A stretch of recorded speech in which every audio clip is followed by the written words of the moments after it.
Sir, చూడ్డానికి వచ్చిన వాళ్ళతో మాట్లాడకుండా ఉండాలని ఎక్కువగా డోస్ ఇవ్వలేము సార్. పోతాడు. ఆధునిక జీవన శైలిలో మోడర్న్ గ్యాడ్జెట్స్ తో ప్రపంచమంతా మన చేతిలో ఉంది అనేది వాస్తవం. కానీ నిజానికి పైగా వాడి మరదలు కూడా డాక్టర్. ఆ కేసు డీల్ చేస్తుంది తనే. ప్రిస్క్రిప్షన్ లో రాసింది వేరు, మనం ఇస్తున్న మెడిసిన్ వేరు. దొరికితే జైలుకే సార్. దీనికి ఎలా గుర్తించొచ్చు? ఇటువంటి డిజార్డర్ ఉన్న వ్యక్తుల ప్రవర్తన, వాటి పరిష్కారం వంటి వాటి గురించి మనకు వివరించేందుకు డాక్టర్ శ్రీధర్ ప్రసాద్ గారు ఉన్నారు. Hello doctor. Hello ma'am. Doctor గారు, ఇలాంటి సిచ్యుయేషన్ లో ఉన్న వారి పట్ల ఎలాంటి కేర్ తీసుకోవాలి? వాళ్ళు చాలా భిన్నంగా ప్రవర్తిస్తుంటారు. వాళ్ళని చిన్న పిల్లల్లా చూసుకోవాలి. ఏదైనా వస్తువుతో శరీరాన్ని గాయపరచుకోవడం లేదా ఎదుటివారిని గాయపరచడం, తలను గోడకేసి కొట్టుకోవడం లాంటివి చేస్తూ విచిత్రంగా బిహేవ్ చేస్తుంటారు. ఆ సమయంలో వారికి నొప్పి కూడా తెలియదు. ఇలాంటి కండిషన్ రాఘవా, నిజమా? జనరల్ గా ఏ ఏజ్ లో ఉన్న వాళ్ళు ఇలాంటి డిప్రెషన్ గురవుతూ ఉంటారు డాక్టర్? ప్రస్తుతం ఉన్న మెకానికల్ లైఫ్ లో విపరీతమైన స్ట్రెస్ గురవడం వల్ల ఇలాంటి ప్రాబ్లమ్స్ వస్తుంది. ఇది స్టూడెంట్ నుండి ఓల్డ్ ఏజ్ వరకు. రాఘవా, నైట్ టైం ఆ పిచ్చి వాళ్ళకి ఎన్నింటికి తిండి పెడతారు? 7:30కి సార్.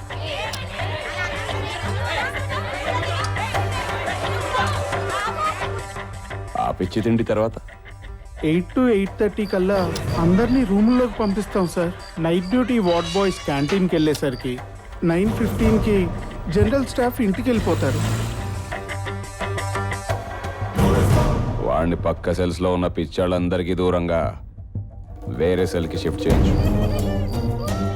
ఆ తర్వాత 11కి మొత్తం లైట్లన్నీ ఆఫ్ చేస్తారు. అందరూ నిద్రపోయాక సరిగ్గా 11:30కి వార్డ్ బాయ్ని పంపించి హై డోస్ ఇప్పించు.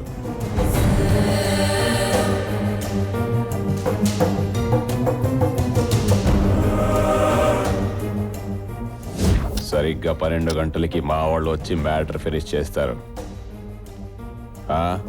అర్థమైందా?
నేనెవరో మీకు తెలీదు, కానీ నేను మీకు జీవితాంతం రుణపడేంత సహాయం మీరు నాకు చేశారు.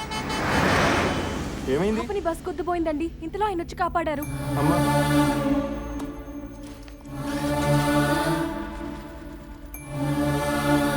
సార్,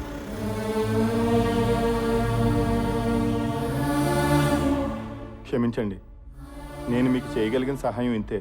రాత్రి 12 గంటలకు మిమ్మల్ని చంపడానికి ప్రయత్నిస్తున్నారు. మీరు నిద్రపోకండి సార్.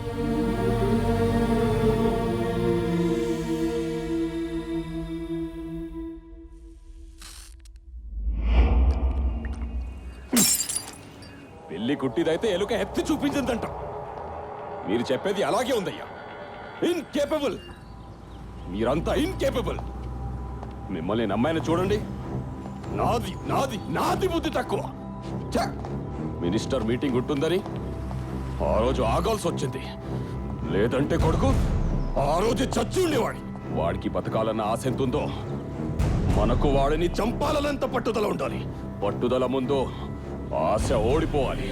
ఏం స్వామి, అర్థమైందా? చట్ట ప్రకారం వాడు నేరం చేసి పారిపోయిన మెంటలోడు. అలాంటి ఎలా డీల్ చేయాలో తెలుసుగా. వెళ్ళండి. వీడేంటి మెంటల్ హాస్పిటల్ వదిలేసి కాలేజ్కి వచ్చేసాడు? ఏమోనే, భయంగా ఉంది. అదేంటి శంకర్, హాస్పిటల్లో ట్రీట్మెంట్ జరుగుతుంటే నువ్వు ఇలా వచ్చేస్తే ఎలా? అసలు నాకేమైందని సార్ ట్రీట్మెంట్? నిన్న రాత్రి కూడా ట్రీట్మెంట్ పేరుతో నన్ను చంపాలని చూశారు.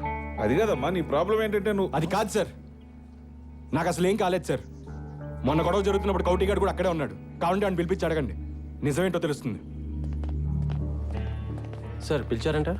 ఇంకోటి శంకర్ మీద కంప్లైంట్ ఇచ్చిన నీ ఫ్రెండ్స్ ఏనంటగా, నువ్వు కూడా అప్పుడు అక్కడే ఉన్నావంట. తను ఏం మాట్లాడుతున్నాడు అర్థం కావట్లేదు సార్. రైట్, నిజం చెప్పరా. అతను ఏదో ఊహించుకొని పిచ్చోళ్ళు మాట్లాడితే నన్ను ఏం చేయమంటారు సార్? ఎవరో పిచ్చోడు, చెప్పరా నిజం చెప్పు. శంకర్ ఏం చేస్తున్నావు? ఏంటిది? సార్ వీడు అబద్ధం చెప్తున్నాడు సార్. ఆ రోజు వీడు కూడా అక్కడే ఉన్నాడు.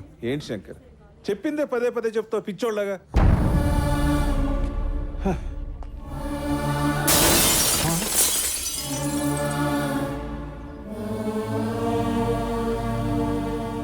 మా నాన్న నేను చిన్నప్పుడే కోల్పోయాను సార్. ఆయన్ని మీలో చూసుకున్నాను. మా నాన్న అయితే నన్ను నమ్మేవాడు.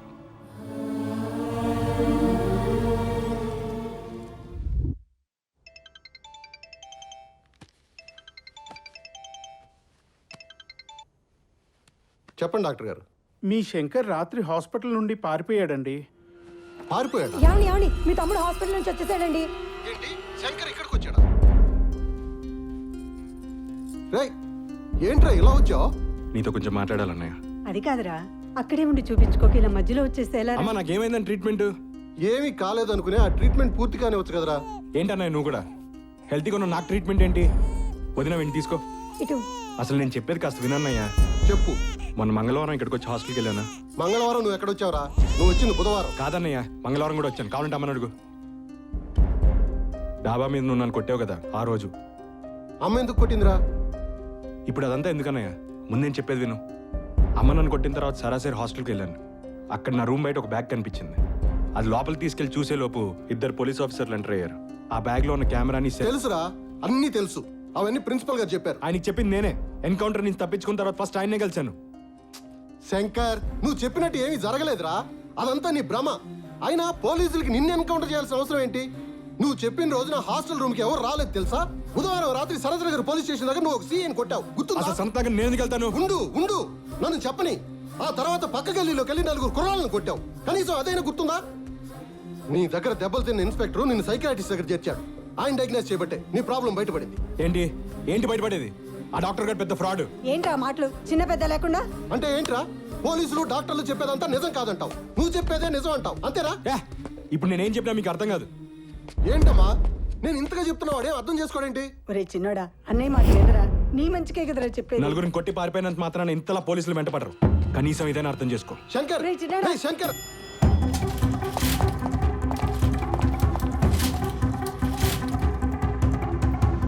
రేయ్ శంకర్ ఆగు. రేయ్ రేయ్ ఆగరా. రేయ్, పోలీసులతో నేను మాట్లాడతాను రా.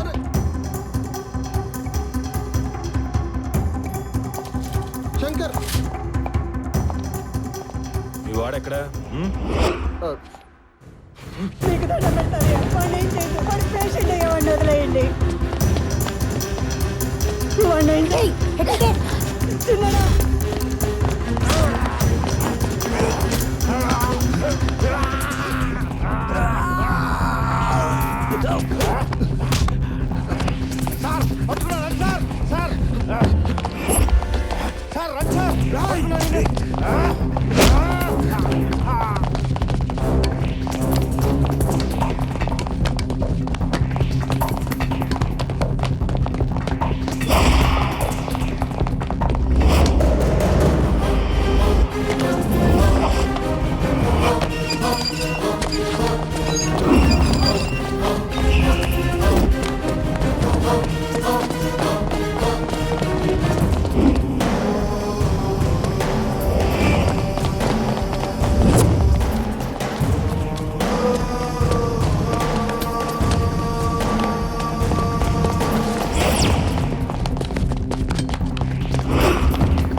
నువ్వే నా కొడుకుని కాపాడాలయ్యా.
Solo